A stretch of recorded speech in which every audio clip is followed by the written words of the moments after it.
Welcome, everybody. My name is Andrea Hickey. I'm Senior Director and Curator at Pace Gallery. Thank you for joining us this afternoon, pre-snowstorm, at least on the East Coast.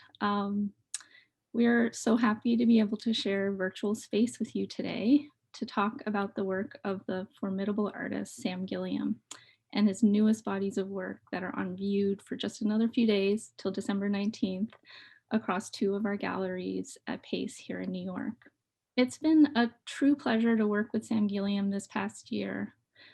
Before we begin, I also want to acknowledge the work of my colleagues who helped bring this exhibition and its publication to life.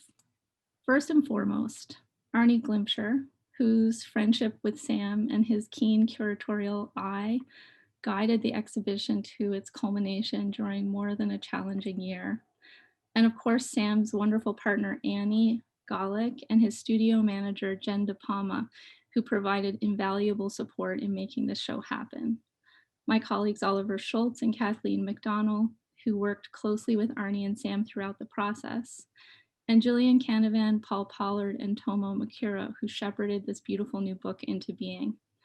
As you can imagine, there are too many wonderful people involved in projects like this to make it possible to name everyone, but suffice it to say, we are enormously grateful for each and everyone's contribution. Sam is one of the great innovators in post-war American painting. I love this picture of him because he's smiling and he's quite a funny person, and this reminds me of that. He emerged from the Washington, D.C. scene in the mid-1980s with works that elaborated upon and disrupted the ethos of color school painting. Gabby, can you flip through the next picture? A series of formal breakthroughs would soon result in his canonical drape paintings, which are pictured here from 1973 from an exhibition he was in called Works and Spaces in 1973. He's looking quite cool. These canonical drape paintings expanded the tenets of abstract expressionism in entirely new ways. Suspending stretcherless lengths of painted canvas from the walls or ceilings of exhibition spaces, Sam transformed his medium and the context in which it was viewed. Over the course of his career, Sam has pushed the chromatic and textural possibilities of painting with an unprecedented verve, pursuing a pioneering course in which experimentation has been the only constant. Inspired by the ethos of jazz and improvisation, his lyrical abstractions continue to take on an increasing variety of forms, moods, and materials. So right now I'd like to share some DIY video I took on my phone, so bear with me, of Sam's exhibition. I really wanted everyone to get a sense of the show if you haven't been able to get there in person. Gabby, can you share the video? I'm going to talk a little bit about the exhibition and then introduce our panelists, but while that's happening, you can have your own kind of walkthrough. Existing debuts 3 new bodies of work created over the past year, 1 year, but honed over a lifetime of looking, making, and discovering. The exhibition features 3 new bodies of work that include large-scale paintings, some titled as tributes to influential Black contemporary and historical figures, a series of geometric color-drenched wood objects, and monochromatic paintings on Japanese washi paper. I see, actually, I'm just getting a message here, Gracia, that some people are locked out of the webinar. On the back end, I'm going to ask somebody to help let people in. The new sculptural works that you're seeing here take the form of geometric objects, pyramids, parallelograms, and circles made from stacked and stained plywood and aluminum. At the center of the exhibition is a series of new large-scale paintings, which you'll see as the video continues. They are 6 by 8 feet and as big as 8 by 20 feet. And they meditate on that physicality of color that has been present throughout Sam's entire practice.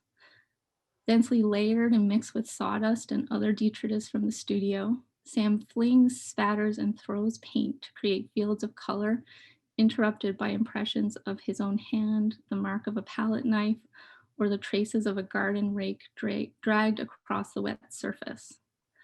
Complementing these paintings and sculptural works is a series of monochromatic paintings on washi paper, which you're about to see in the video. To make these works, Sam drenches the paper repeatedly in applications of rich monochromatic color. The intensity of the saturation is such that the painting can no longer be seen as paper holding color, but becomes color in and of itself. So I'm going to have this video keep playing just so that you can get to see the other exhibition. This exhibition's at our gallery on 510 West 25th Street. And as we finish our walkthrough, you'll get to the 540 space, which has the large abstract paintings I mentioned. But while I'm doing that, I am very, very pleased. It's my very great honor to introduce our esteemed guests, Fred Moten and Courtney Martin, both of whom have written incredible new essays in the exhibition catalog that is now available for pre-order on our website. I also want to acknowledge Hans-Ulrich Obrist, who could not be with us today, unfortunately, but has also contributed an incredible new interview with Sam that has been included in this publication. If you order now on our website, there is a small possibility that you may be able to receive it in time for the holidays. We'll soon have copies in the gallery and look forward to sharing a print copy with you soon.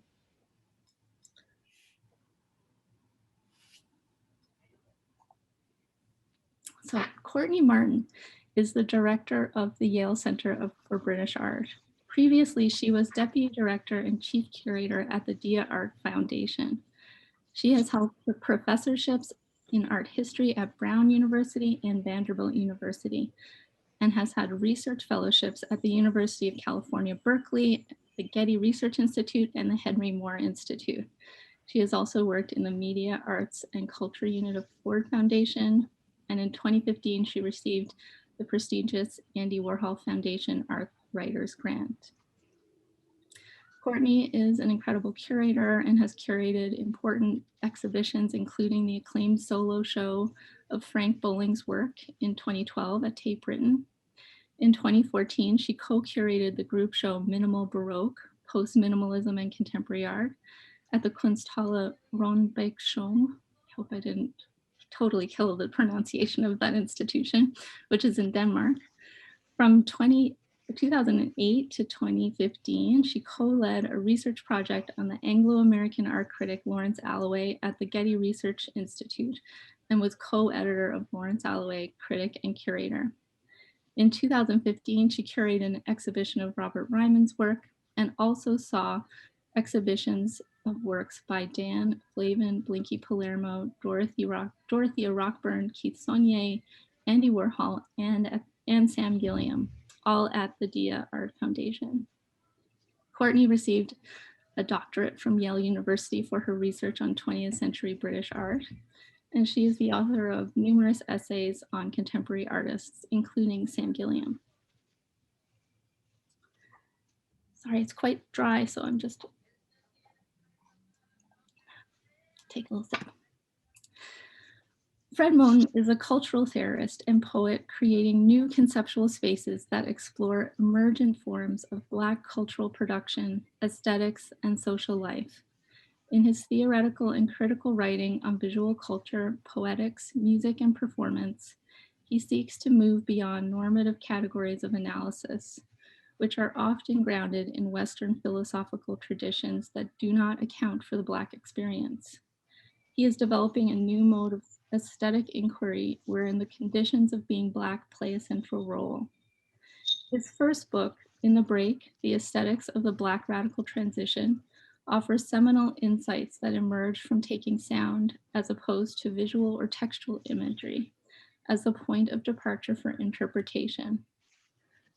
Fred's recently completed 3-volume theoretical treatise, collectively called Consent Not to Be a Single Being, includes essays written over the course of 15 years.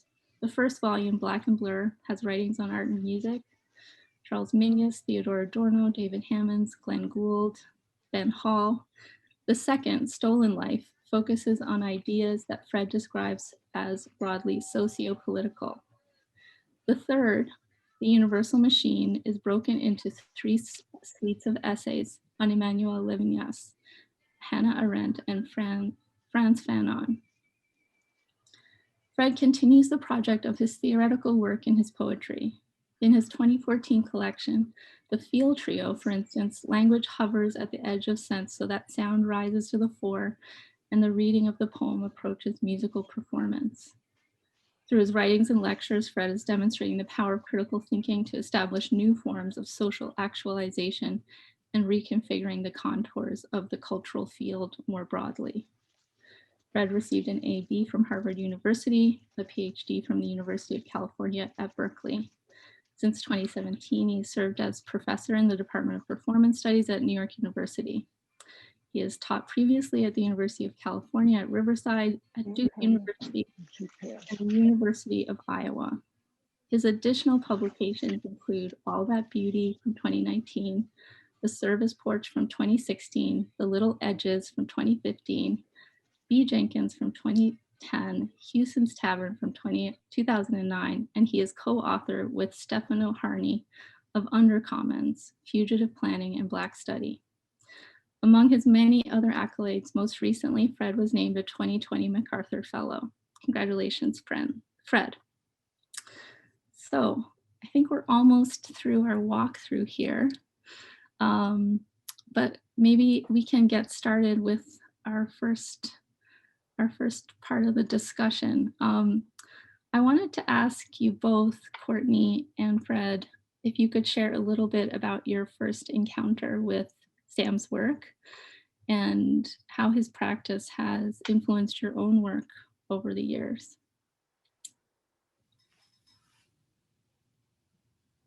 Fred, do you want to go first? I was happy for you to go first if you don't mind, but whatever is better for you. So. I'll let you go. Mine is, you go ahead. Okay. Well, first of all, thank you, Andrea. It's great to be here with you and with Courtney and everybody who's tuned in. And it's obviously a privilege and an honor to be able to talk about Mr. Gilliam's work. Wow. Okay. My first encounter with the work, it's kind of a long story. I mean, just seeing the work in museums throughout the course of the last 25 or 30 years. And then, maybe also hearing about his work and thinking about his work within the context of other scholars who were particularly interested in the work of Black abstract artists, going back to the 1960s and 70s. So sort of encountering the work through the ideas and through the scholarship of people like Guthrie Ramsey and Philip Bryan Harper, who esteemed colleagues who I learned a lot from. But maybe the most sort of direct connection, although it's at the same time indirect, is through a friend of mine, actually a neighbor of mine from when I lived in Los Angeles with my family, maybe close to 15 years ago. So an artist from Los Angeles named Melvino Goretti. And he was a beautiful friend and neighbor who was part of a generation of Los Angeles artists that, included, David Hammonds and Melvin Edwards, people, John Outerbridge, folks like that who had moved through Los Angeles, but who were all involved in these really intense sort of various commitments to abstraction and to forms of, aesthetic experimentation in the field of painting. And I remember going next door to Melvino's house one day just to hang out and talk. and he had all these drapery paintings that he had been working on for many years, in addition to the ceramics that he had done. And he was the first person with whom I ever really had a really intense sort of deep discussion about Sam Gilliam's work, because he was so influenced by it. So I feel like I come to my own interest in Sam's work very honestly, as a function of my friendship and tutelage, friendship with and tutelage under Melvina, my neighbor. That's lovely, Fred. I have to say, I don't remember not knowing who Sam Gilliam was, because I grew up in Nashville, Tennessee, and Sam had been invited when much before I was born by the late Dr. David Driscoll to come to the Fisk University galleries, the Carl Van Vechten galleries, and to visit there and to show there and to be a part of that artist community. And so his presence in that space meant that the people who then were teaching me art from very early on, local artists in Nashville, local elementary school teachers, people that my parents knew by way of both Fisk and Tennessee State University, knew who Sam was. And there were a few works in town, so to speak. And so in the same way that, I knew who Robert Ryman was as a child before I could remember that, because, these were people who were referenced by the people that talked to me about art and spoke to me, in the same breath about someone like Sam Gilliam, the way that they talked about Picasso. And it took me a long time before I got older to understand that Sam was someone that I could know. So I didn't meet Sam until much later, but I had always known that work. And then when I went to college, when I went to Oberlin College, the Allen Memorial Art Museum had work by Sam. And so he seemed to always be there in a way for me. And I have to say that sense of having a long-term relationship means that, I do feel like I've grown up with Sam's work, and I feel I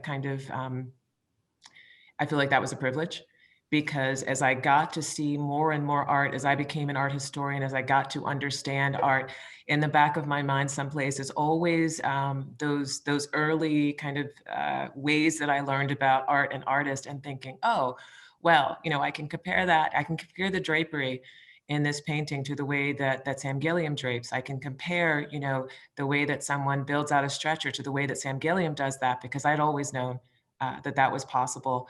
But I have to say that I totally now, as an adult, recognize what an incredible privilege and perspective that was to have been given. And so I thank those people who did that for me.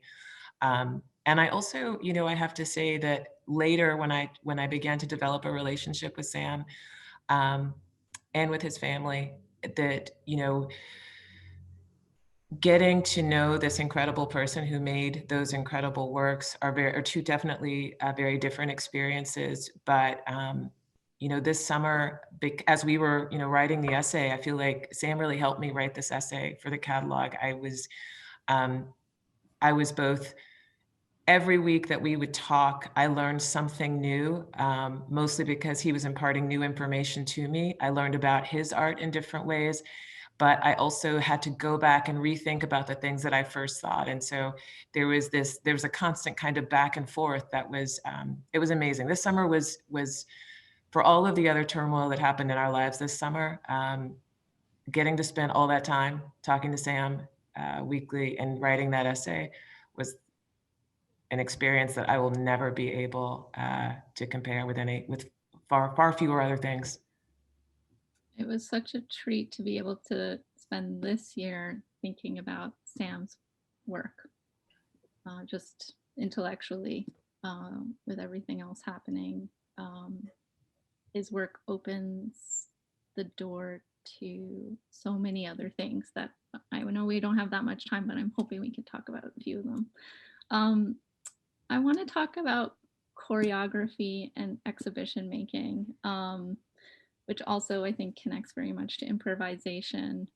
Courtney, in your essay, you talked about what exhibition making means to Sam and how exhibitions come together I know you also installed a really important work of Sam's at DIA.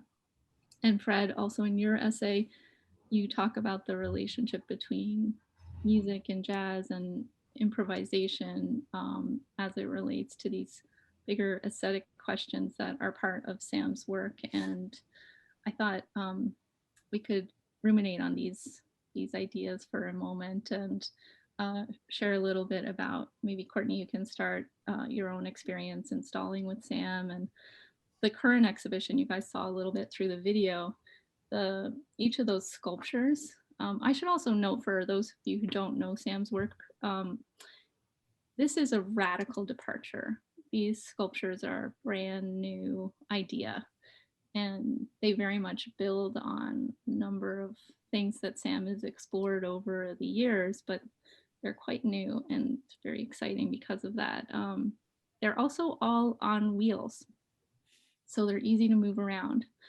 They're not intended to be moved by the audience. I think the wheels are really more practical consideration, but like Sam's drape paintings, the staging of where each of those works is very intentional.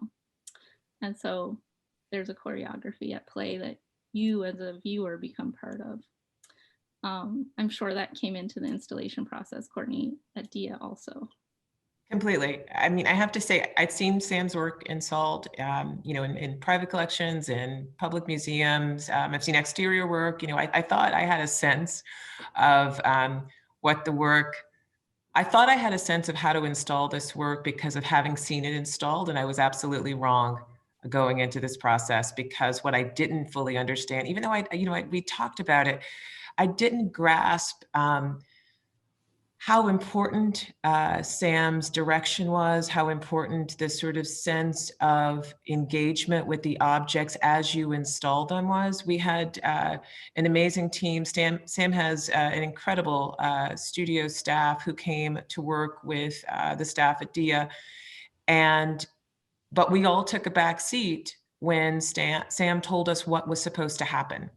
And so, watching him give direction about, not only how an angle at which something should be hung, or the degree at which one piece should relate to another piece. So with the drapes, that's very important, but also the way in which the drapes actually needed to be, kind of ruffled, sort of like embodied in a way, just so that they hung exactly right.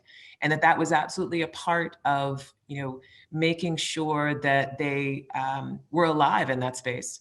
And I didn't know that. And I think that I learned a lot during the process of that installation. One of the things I learned is also something that I included in the essay for this show, which is that Sam had sent a blue kind of hoop up to DIA in advance of the installation. And I remember calling him and saying, "What is this hoop? What are we doing with it? What is it for?" And his answer was interesting. He talked to me about the history of early modern painting. And this is where, the hoop for him had come from, that this was this idea that there is an element of play. And so it wasn't that the hoop was a part of the installation itself. The hoop wasn't going to go up on the wall. The hoop wasn't going to be on a pedestal, but the hoop needed to be visible to all of us so that we understood what we were doing in that space once we came into the exhibition. And once I learned that, once I was able to receive that information, I realized, this is a worldview that I'm trying to enter into, and I need to sit back and learn. Wow, that is incredible. Totally changes the understanding of that installation, and not something you can understand without being part of that. Thinking about how Sam's work embodies a worldview, Fred, can you talk a little bit about this relationship to improvisation? I'm also thinking more broadly in terms of how, despite Sam's work being very abstract, there's a lot of cultural content that, as you said, is almost like a whirl around Sam's work. And there's a tension and a dynamic there that I think also creates a connection with improvisation? Yeah, I mean, well, improvisation's a interesting word, you know. So the root of it is, you know, visare, you know, which imply, you know, seeing, visuality. And provisare would be to look ahead, you know, to look in front of you. So the M is a negation of that. It means, you know, so the full meaning of the word is about what it is to proceed without looking ahead. That's the general formulation, but and that's where a lot of, I think, misunderstanding comes in, because people think that when you improvise, because you're not looking ahead, you're not thinking, not planning, not fully cognizant of what you're doing. You know, that it's therefore more, you know, something other than, or even less than human about the endeavor. You know, and sometimes people want to valorize that non-humanity, you know, like Shelley when he writes about the skylarks, unpremeditated, you know, profuse strains of unpremeditated art. But with, you know, with Mr. Gilliam, and I think this is generally part of the improvisational force of Black aesthetics in a general, you know, diasporic way. It's not unpremeditated. The meditation is not only there before the work is composed, but it's there all throughout the composition of the work, and there all throughout the reception of the work. It's a constantly meditative work. If the work proceeds not by way of looking ahead, that's because it's so intensely focused on looking behind, on looking back. So it's a studious, critical, historical kind of meditative endeavor, you know. And the spontaneity of it never negates the intensity of the thought that it is comprised of. And that thought, that work is, as Courtney says in her essay, it's syncretic. You know, to say that Mr. Gilliam is a syncretic artist is to say, you know, that he's a Black artist. You know, that syncretism is part of a worldview, or a worldview, if you want. And in this respect, you know, I mean, I think it's just, maybe on the most basic level, there's all this stuff going on, you know, and when you read his interviews, and there's such a wealth of conversation that he's been engaged in about his work and about other people's work to access. I mean, you know, that for him, the distinction between artist and art historian is completely obliterated. He's an artist who is a historian of art, and his intense, you know, relation to the history of art is given to us, you know, visually in all that work. But he's also not just a visual artist. He's a choreographer.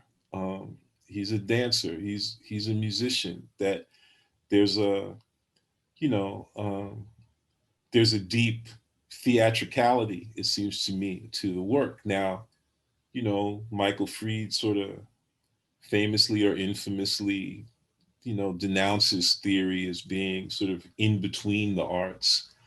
But I don't think Mr. Gilliam's work is in between in that way. It sort of belies the whole sort of spatio-temporal assumptions that are embedded in the very phrase in between. He's not in between anything.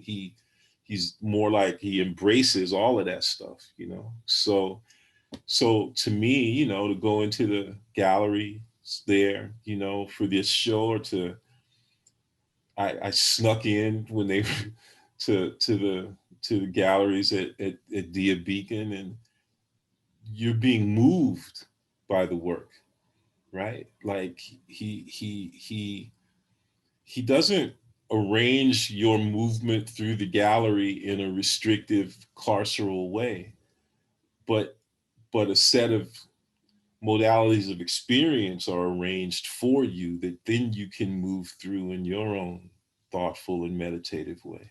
And so for me, the work is really beautiful, and it indexes, you know, another way, another modality of social existence that we might want to tap into, you know, that's um, not so authoritarian, not so separable, and not so vicious. You know? So. I mean, Fred, I think you're absolutely right about that sensibility because, you know, when one talks about improvisation, I think that we often think that improvisation is somehow the space at which, you know, someone is making up something. And that, you know, that may well be a part of it. But in the case of all people that I know who are able to improvise, the level of skill and technique and study and agency that it takes to get to the moment at which you can let go and actually utilize those things all together can in some way be unimaginable if you were to unpack it.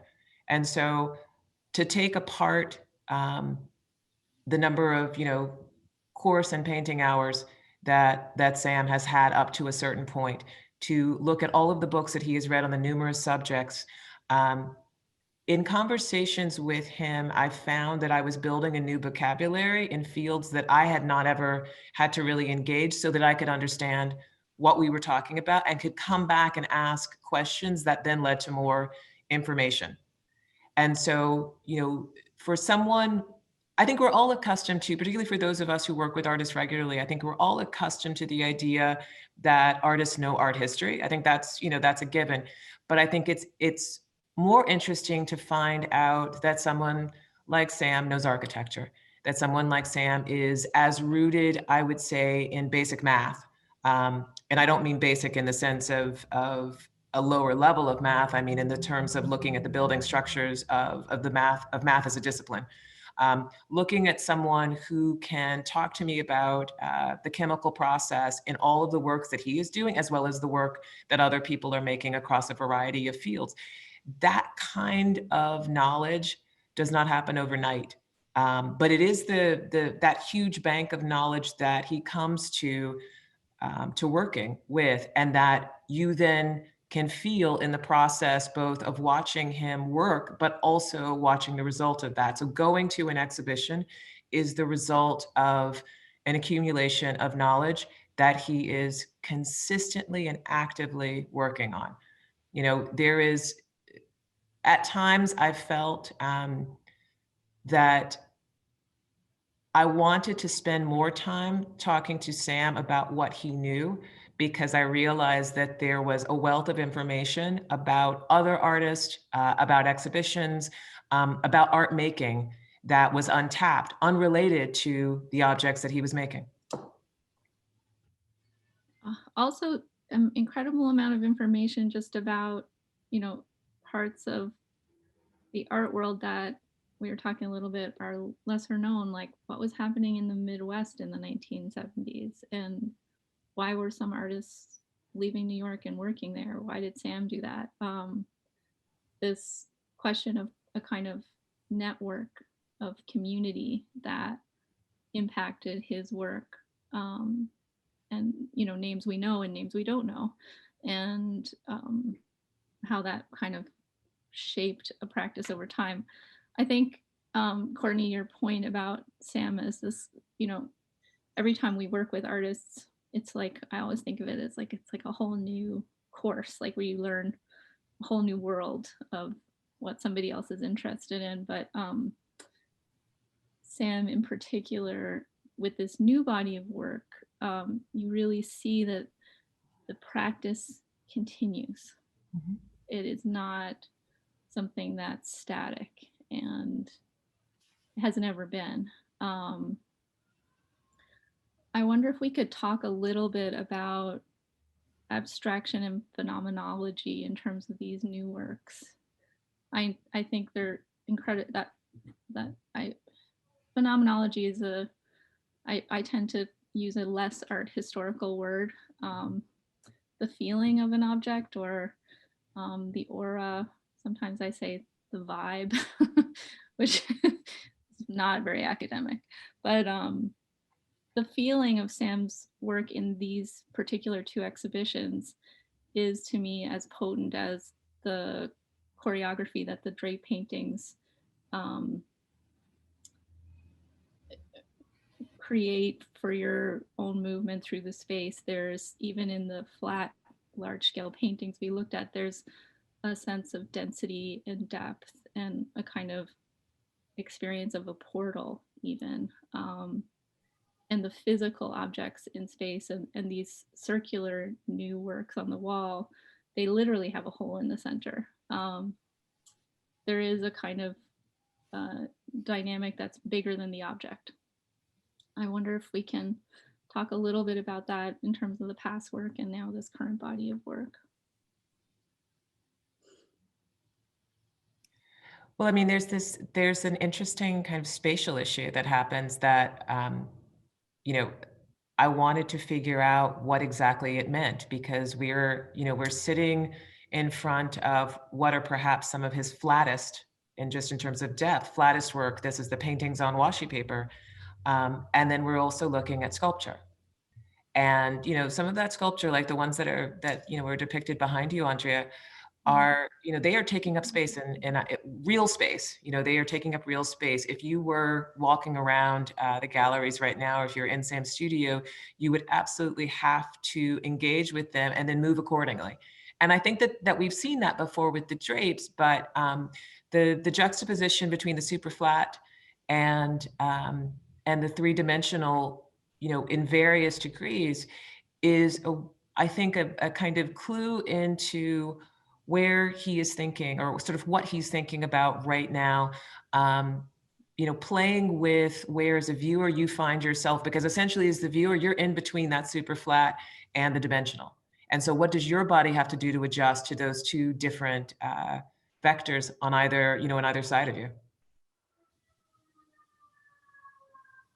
Fred, do you want to comment also? Well, phenomenology as a kind of philosophical discipline, I think implies, some very specific ideas about spatiotemporal coordination and three-dimensionality. It implies a kind of separation of the subject and the object. The object comes into view. The object comes into consciousness for a subject as a function of that separation. And hopefully what the object does is in a way both confirm and also mirror the assumed three-dimensionality of the subject, of the viewer, right? Like it's this way that, oh man, when we talk about a well-developed character, in a novel or in a play, the compliment we like to give such a character is that they are three-dimensional, right? Mm-hmm. And I think there's something to be said, something that there's much to be said in praise of two-dimensionality. There's much to be said that's in praise of what people ordinarily, I think, misrepresent as flatness. And so for me, I would maybe begin, if you have a chance to visit the gallery, by encouraging a kind of stance towards the works, particularly the wall-based works, to encourage a stance that isn't, let's say, full frontal. Mm. Don't stand up in front of it or stand against it as if it were your object, But it's a really cool thing to sort of walk carefully and respectfully up to the side of it, so that if you can imagine not looking at it, but looking with it, or almost looking through it. And especially in those big, huge wall paintings, what you see is all this texture. and you see all this richness, and you see all this shape, and you see the intensity with which color doesn't oppose itself to shape but folds into shape, you know. And all of a sudden it turns out that this sort of two-dimensionality, this sort of holographic reality that he's giving us, is immeasurably and unimaginably rich, you know, which I think allows us to begin to imagine how rich all of the things which we ordinarily would dismiss as two-dimensional must be, right? Um, Including, for instance, let's say, you know, the generally understood to be two-dimensional lives of, say, Black folks in Tupelo, Mississippi in 1935 or something like that. It makes me want to really, really think hard about the the rich, deep, syncretic, two-dimensional richness of Black Tupelo, Mississippi, um, which must have been the deepest possible flat place that anybody could ever imagine if it turned out to produce both Sam Gilliam and Arthur Jafa within 30 years of one another. That's a mystery that somebody needs to try to figure out right there. I don't know, Fred. I'm going to have to tell you, I am I am from a mythical place that the people call the South, where nobody who actually lives in the South actually calls it that.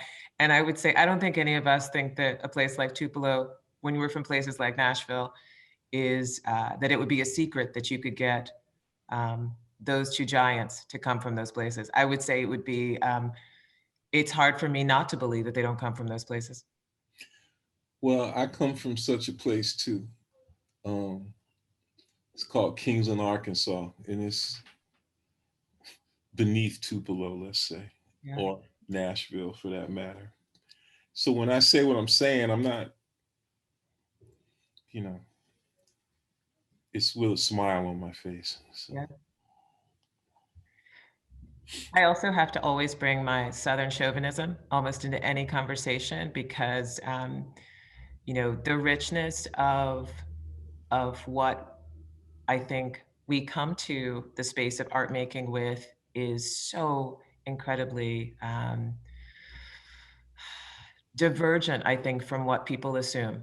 And that's, you know, this is where it is interesting also to think of Sam from Tupelo, but it's even more interesting to think of the connection between Louisville and Tupelo, which is, you know, the place where he really does get the training as an artist.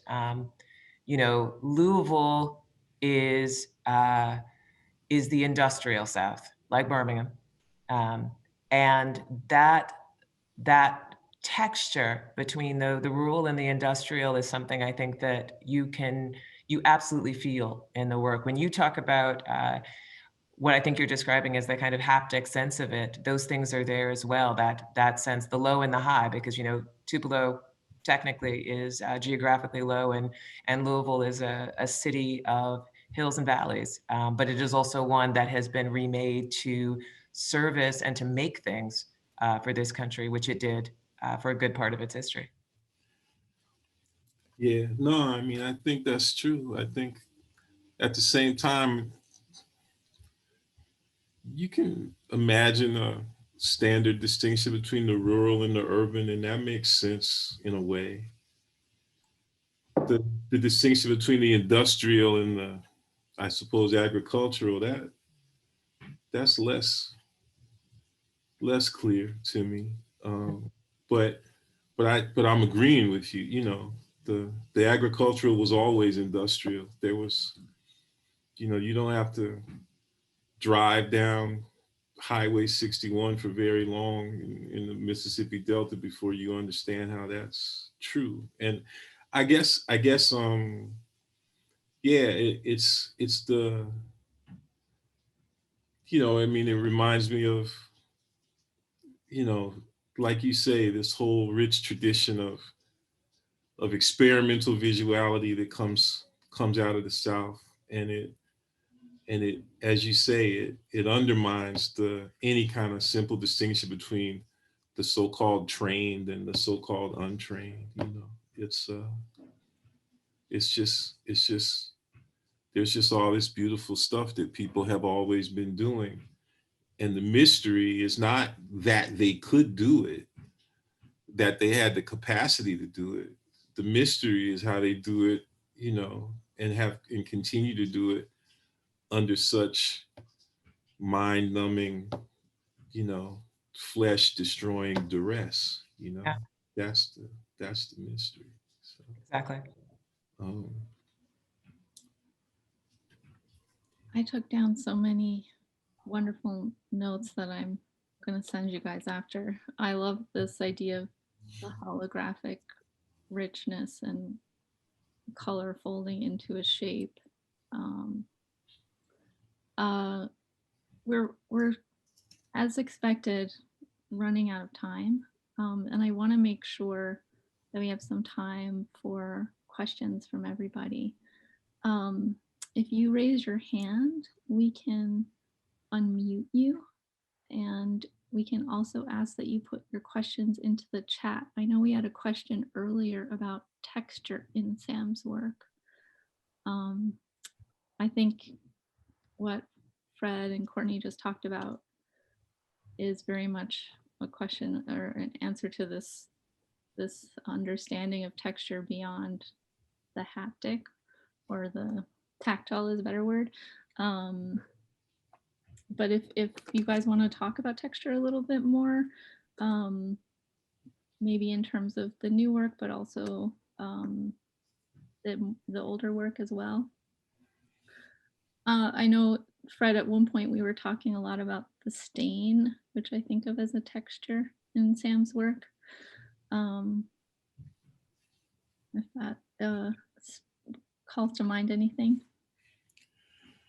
I mean, yeah, I don't know. Well, before I say anything else, before I forget, I just wanted to mention the name of a scholar, a colleague, I think must be of Courtney's at Yale, named Marta Figueroa, who has written this very, very beautiful work about sort of aesthetic two-dimensionality or novelistic two-dimensionality. And again, it's just that. It's just the idea that there's all this, another word might be topographical richness to any surface, right? And you know, and that's that too could be part of what one might think of as, you know, the mathematics, you know, of Mr. Gilliam's work, is that his surfaces are rich and complicated, um, um, and and and they provide like all this tremendous, I don't even know what the word, you know, information could be one word, experience could be another word, but when one looks, for instance, at the stain on those sort of wall-based sculptures, you know, um, your eyes are just allowed to move through so much complexity, you know, and that just always feels like a good thing to me, you know. And it's not just a good thing because one has fun, you know, looking at and with it, but it also is a good thing because it, like I said, it kind of, it gives you another way, a better way, I think, of understanding what is generally maybe mischaracterized as flat. Okay. So. We, at the end of I'm just responding to the chat here. At the end of the event, we'll share in the chat links to excerpts of the essays from the publication that are on our website, but they're not in the entirety, not all of them anyway. But you can definitely read excerpts there. I'd like to address a question here. Is it possible to talk about the sediment, the laminate, the hole at the center, the overwhelming rich feature of color saturation as consistent abiding elements of Mr. Gilliam's body of work? great question.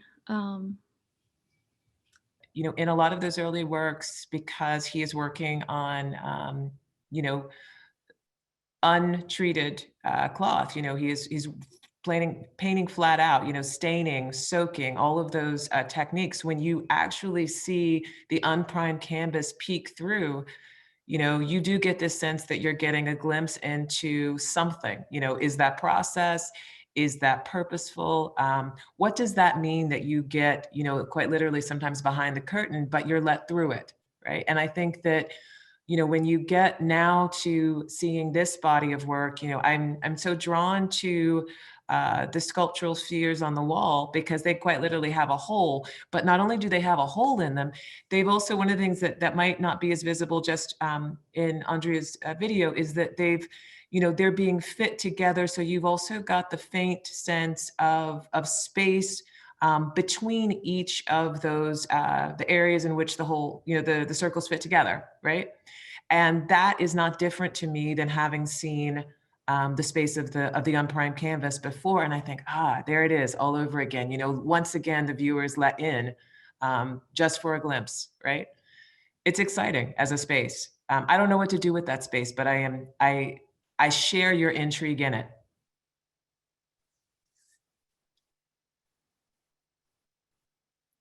Fred, did you want to also comment? I mean, well, we have this, one of our, I have a new, very beautiful print that an artist friend gave me, and we have it sitting on our floor, you know, right behind me, kind of propped up against the wall. And one of our cats has fallen into the habit of, he just knocks on the door of this image. He just, when he walks past it, he can't help but try to get in it. He thinks it's a door that he should be able to go through. And it is, you know, or maybe, you know, I try not to get too involved in articulating what are supposedly these intense differences between human being and animal being, because it seems like everything bad in the history of the world comes from that kind of activity. But maybe the difference between the cats and us is he just hasn't figured out a way to go up in that painting, you know. But what Mr. Gilliam does is both allow and require us to figure out a way to go up in this space that he makes. And in this respect, this is why, again, we could think of him as a choreographer, but also as a musician, as an arranger of experience, but an arranger of our capacity to improvise the experience.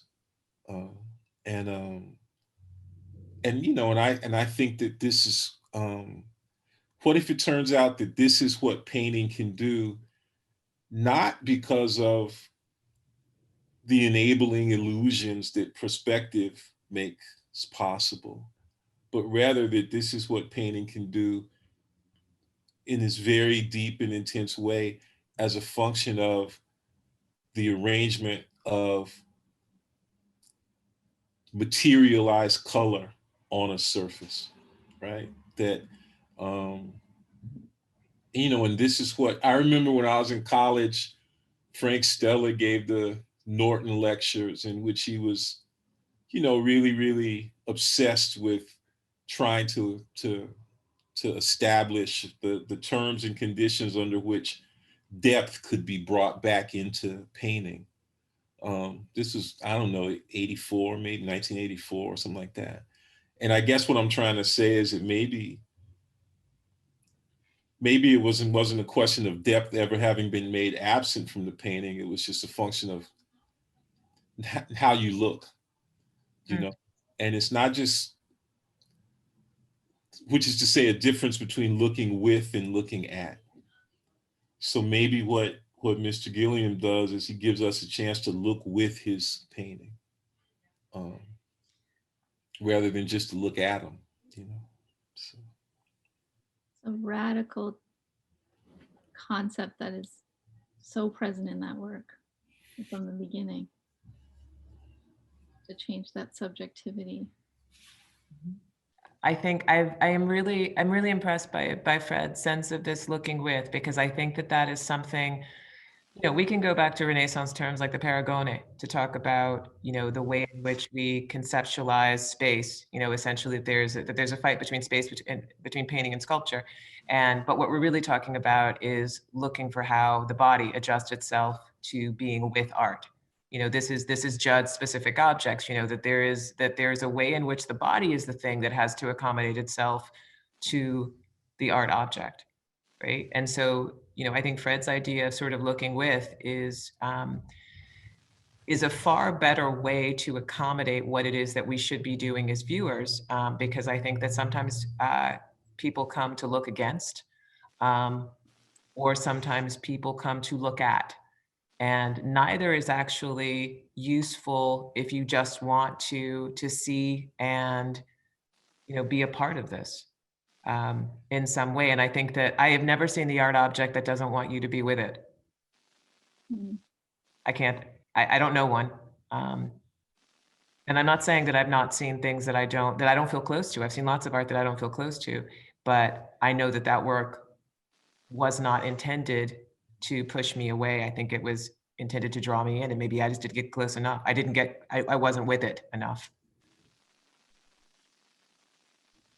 Something about the pyramids that I've been thinking about in terms of being with the object is that Sam creates the conditions for inviting you to be with it. The pyramids are low. In order to really see them, you have to get down and you have to change. Well, you can. There's an invitation to change your own body to see the work properly and to look underneath. And there's a large pyramid in the exhibition that's made up of a series of smaller objects with a pyramid top, but there's a gap between each of those objects that joins the sculpture together. And that gap it keeps coming back to me all the time. Like, why is that gap there? And I think that gap is part of that invitation. You look differently. You're not standing back to understand the work. You're changing your perspective to see different ways of understanding the object.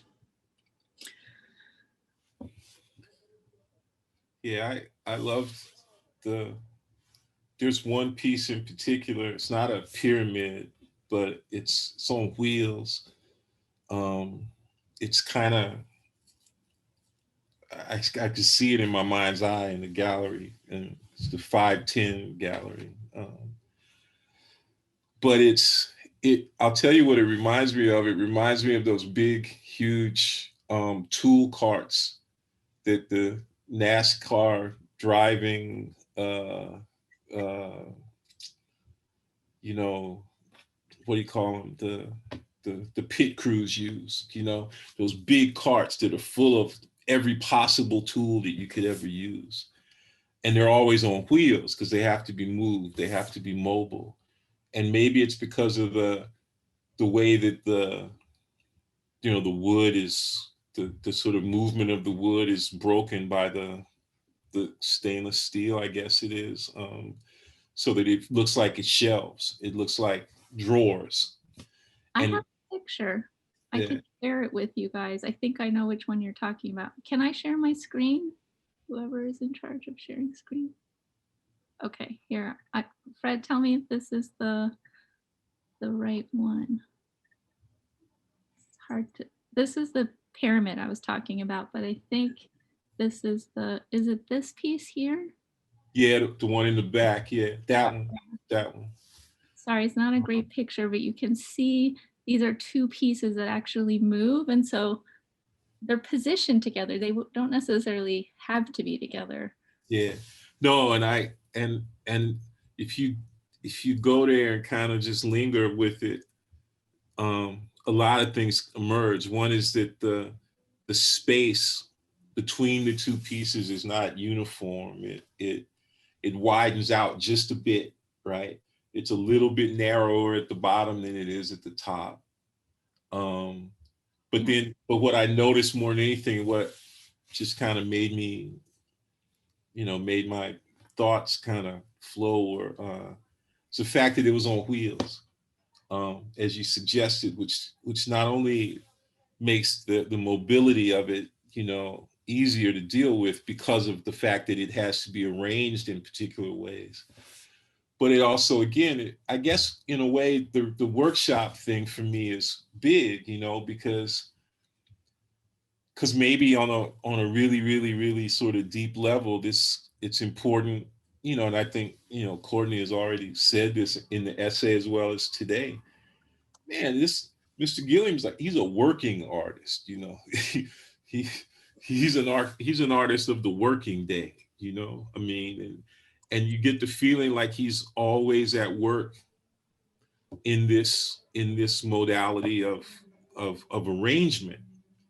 Now, it's not a megalomaniacal kind of work. It's not Wagnerian, it's not him arranging some absolute carceral space that everybody else has got to fit in order to have a very specific and particular experience. I mean, again, it reminds me of the kind of work that people like my grandfather did, or my cousins, in Arkansas do, where it's social work, okay? And it's work that is part of a general common arrangement of social existence, okay?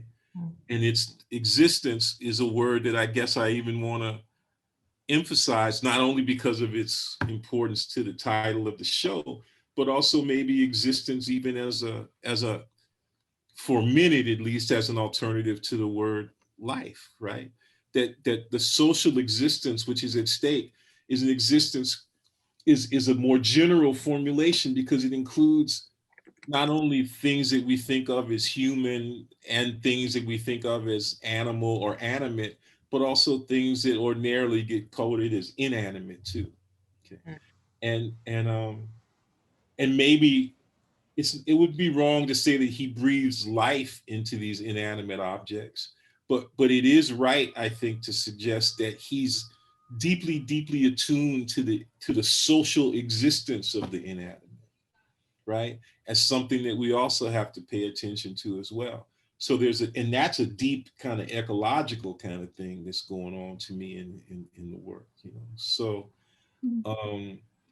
so I love it felt like going into that gallery. It felt like going into the workshop. It felt more like it seemed like it was also, at least it was much more like being in a studio, where work had been going on just before you got there, as then it usually does when you go into a gallery and everything is careful.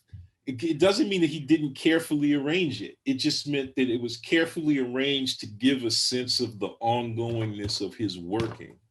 And living form. Yeah. So. Yeah. Yeah.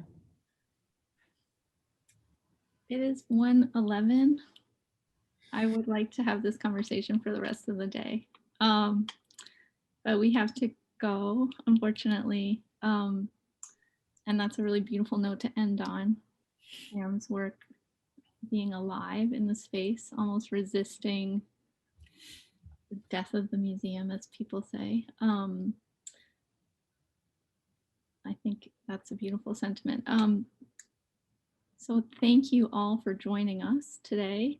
This is our last discussion of the season. Thank you so much, Courtney and Fred, for your incredible contributions to this publication and your thoughts on Sam Gilliam's work and contributions to the thinking around his work.